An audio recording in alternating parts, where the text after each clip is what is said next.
The word facts has always been popular in the world of politics and other areas of problem solving. One might often come across another claiming that their side has all the facts, or the facts support their position. You guys have facts on your side, while the other side operates without these facts, but rather based on something else. Facts become currency. The more you have, the more confident you are in your position, as opposed to a differing position. And any facts that you come across that may not align with your position can easily be downplayed. They're irrelevant, they're untrustworthy. This is especially true in our age of excess information, which is also highly accessible. You could whip out your phone, head to Google, and find whatever facts you need to support your position, just like choosing food at a supermarket. It's like the comedian Bill Burr says, you already got your mind made up. You just go to imright.com, start memorizing a bunch of stuff, then just spew it out. But what are these facts? Are they all the same? Are all facts equally valid? Well friends, welcome to Amygdala Vids, and in this video we're going to be diving into the idea of facts and provide a minor, general, basic introduction to epistemology. Wait, what's epistemology? In philosophy there are usually considered to be four main branches, including metaphysics, logic, value theory, and epistemology. Epistemology deals with the study of knowledge, asking questions such as, how do we know that we know something? What is knowledge? Can we really know anything? What are the different types of knowledge? Knowledge was originally considered to be justified true belief, which kinda offered a three-part test to see if something should be considered knowledge. Here's an example of knowledge under the justified true belief conception.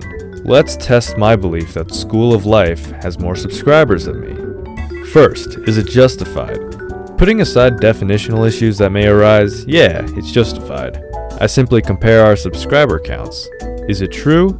Again, putting aside definitional issues, yes, it's true. Finally, is it a belief I hold? Yes.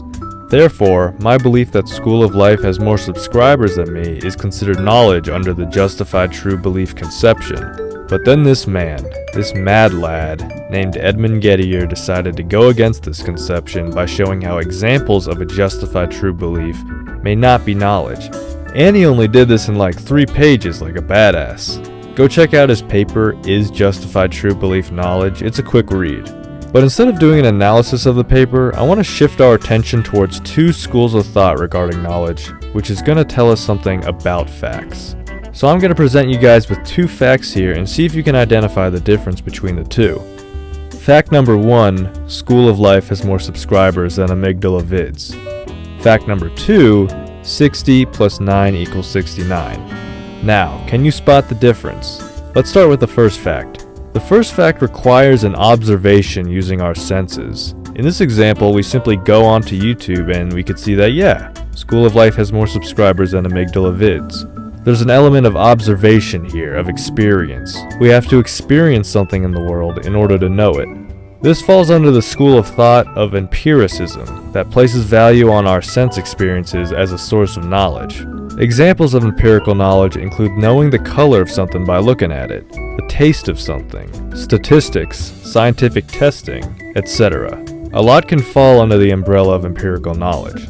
Now one might even say, dang, this empirical knowledge seems to be almost everything, huh?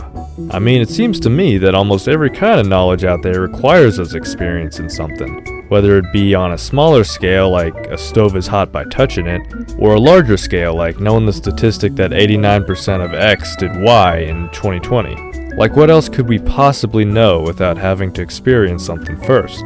Well, another way to acquire knowledge is through our reason and deductive thinking, which falls under the school of thought of rationalism. So our other fact example was that 60 plus 9 equals 69. This is mathematical knowledge, which falls under the umbrella of rationalism. I mean, we don't need to experience 60 plus 9 equals 69 to know it to be true. We can know it independent from experience. But math isn't the only form of rational knowledge. Consider the proposition that if it is Monday, then it is not Friday, or the more famous example in philosophy that all bachelors are unmarried. These are both true independent of any experience. We don't need to go out into the world and use our senses to prove them to be true. We could simply use our reasoning and deductive thinking to come to these conclusions. So as you could see, when one speaks of facts, things aren't so cut and dry. There are different types of facts, and debates have raged on in philosophy as to where we should place our value. And even further complications arise when you consider how different empirical facts can be, how statistics differ in terms of sample sizes and statistical significance, and how sometimes the line dividing empiricism and rationalism may fade. There's a lot that we didn't talk about in this regard, but I hope to at least have inspired you to look into the field of epistemology on your own, and to not look at facts on face value, but to dive in deeper.